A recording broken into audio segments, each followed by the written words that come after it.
兴安岭下，冬季夜半，一个山林和草原接壤的牧区，木屋中的牧民胡尔扎通过红外监控发现了正要袭击羊圈的狼群，立即按动了遥控的电声喇叭。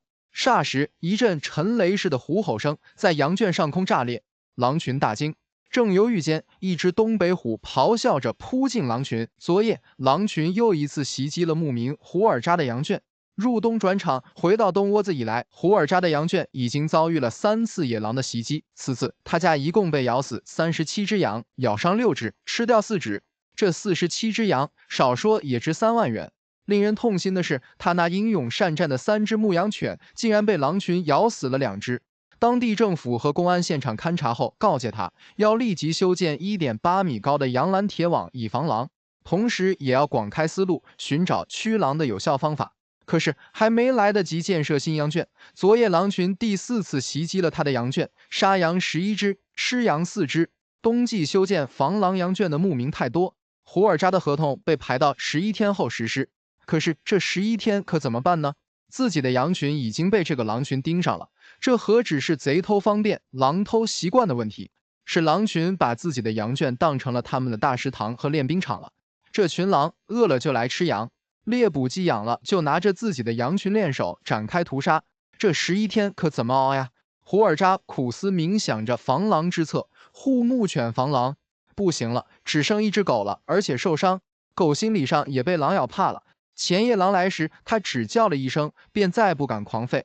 骑马挥动打狼棍驱狼也不行了，自己势单力孤，这边赶跑狼，那边狼又下手了。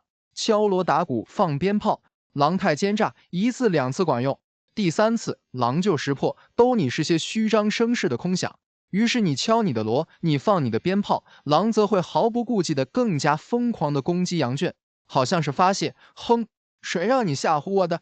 忽然，胡尔扎一拍脑瓜子，用老虎的吼声吓唬狼。老虎是百兽之王，他的吼声必定管用。胡尔扎当即购买了遥控电声喇叭，在手机上下载了老虎的吼啸之声，一股脑地复制到电声喇叭里。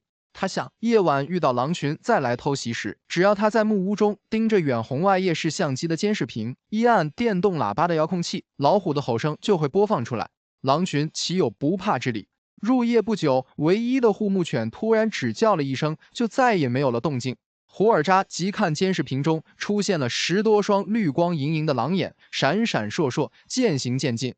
他毫不犹豫地按动了电声喇叭的遥控器，嗷的一声虎吼，犹如闷雷炸响。所有的狼吓得身子骤然伏地不起，闪烁的绿光狼眼畏惧地四处窥探着。电声喇叭中的虎吼声不断传来，犹如滚滚春雷。狼群再也抗不住虎吼的威胁，立即掉头鼠窜，风流云散，不知去向。成功了！胡尔扎高兴地大叫一声，蹦了一个高。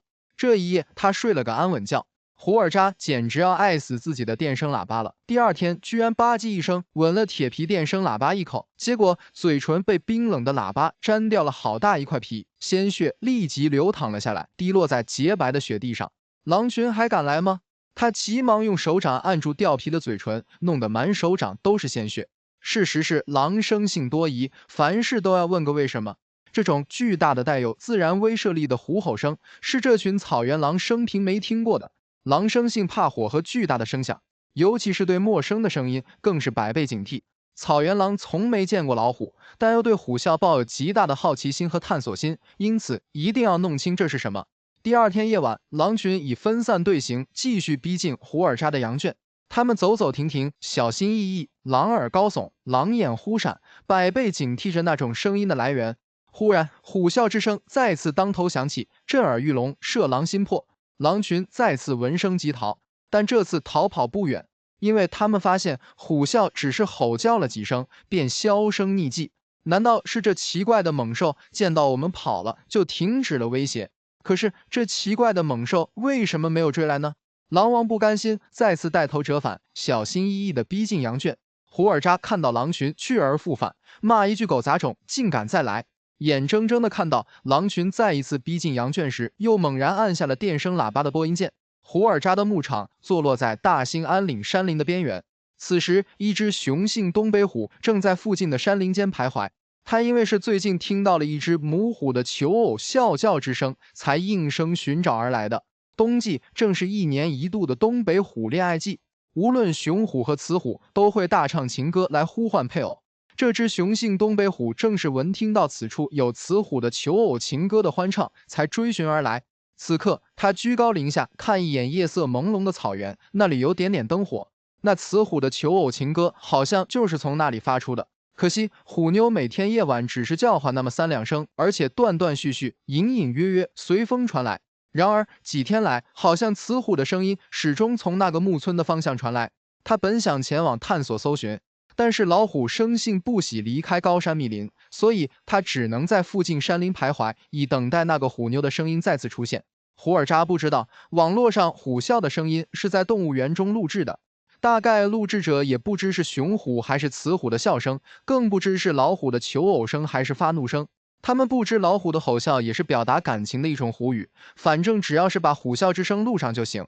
阴差阳错，胡尔扎复制的虎啸声正是母虎冬季求偶的声音。这群狼经过连续2、3个夜晚的试探，大体弄懂了这种可怕的声音来源于那个高挂在羊圈外木杆上的红漆喇叭。那个红色小东西居然能发出那么可怕的声音。不过看样子，那小东西似乎不会杀狼，除非它能够像炮仗一样爆炸。再说，炮仗爆炸也没有什么可怕的。他们已经弄明白了，那爆炸的炮仗只是牧民用来吓唬狼的。于是，狼王再次组织了试探性的夜袭战。他想彻底弄清那种可怕的猛兽吼叫的声音，到底是不是那个红色的电声喇叭发出来的。如果是小东西发出来的，那就一点也不可怕了。可恶的牧民竟敢一而再再而三地想方设法吓唬狼。今夜若是弄清结果，我狼群必定大开杀戒。狼群再次仰头盯着木杆上的红色电声喇叭长驱直入，吓得胡尔扎急忙打开了喇叭遥控开关，虎吼之声再次震耳欲聋地响起来。许多狼抗不住虎吼的压力，纷纷后退，但是狼王不退反进。胡尔扎再次按响了电声喇叭，于是虎吼之声再次响起。正在山林间徘徊着等待虎妞情歌再起的公虎，忽然又听到了虎妞的求偶情歌。他兴奋地立即朝着草原灯光闪烁的木村方向吼叫一声：“我来了！”然而虎妞的情歌稍纵即逝，这也太折磨人了吧！公虎拿不定主意，要不要到那个灯火阑珊的木村去探寻一番。正犹豫间，木村方向再次传来几声虎妞情意绵绵的情歌声。公虎再也忍耐不住，为了爱情，为了虎妞，赴汤蹈火，在所不辞。何况一个区区木村乎？咱虎狼来了！于是公虎大吼一声，拿出60公里的最高时速，冲向胡尔扎的木村羊圈。此时，狼群刚刚被电声喇叭中的虎吼声吓退后，欲再次反扑，却与下山猛虎撞个正着。老虎和狼是世仇，见之必杀。于是公虎大怒：“狗东西，竟敢骚扰我的虎妞！不杀你们，你们就不知道老虎是百兽之王。”公虎怒从心起，霹雳似的怒吼一声，扑进狼群，一掌拍断一只恶狼的脊骨，再一扑，咬断了一只狼的脖子。猛抬头看到了狼王正在指挥反扑，立即虎吼一声，平地一跃8米，恰恰落在狼王身前，一掌拍倒狼王，咔嚓一口咬碎了狼王的脑袋。此时电声喇叭依然播放着虎妞的求偶声音。公虎遍寻不见虎妞的踪影，猛抬头发现了端倪，一种被欺骗的心理油然而生，窜过去一掌拍断了胳膊粗的木杆，把仍然虎吼着的电声喇叭拍瘪了。此时被真老虎吓坏了的胡尔扎才想起关掉了电声喇叭，死盯盯地盯着显示屏看。长生天，真是赶走恶狼来了虎呀！公虎走到死狼身边嗅了嗅，却扭头朝着羊圈看去，大概嫌狼的气味太重，还是羊好吃，于是一个虎吼跃进羊圈，叼起一只最大个头的羊，来到被他拍扁了的电声喇叭前，香甜地饕餮起来，好像是对喇叭中虎妞情歌的慰藉。草原和平川并非东北虎的久留之地。公虎吃完羊，扭头看了一眼静悄悄的木屋，大吼一声，震得胡尔扎耳骨生疼，然后迈着虎步，从容地朝着山林走去。胡尔扎把这一夜的见闻发到网络上，立即引起了虎迷和狼迷们的热议。不过，狼群再也没有来过胡尔扎的羊圈，这只东北虎也再也没有来过。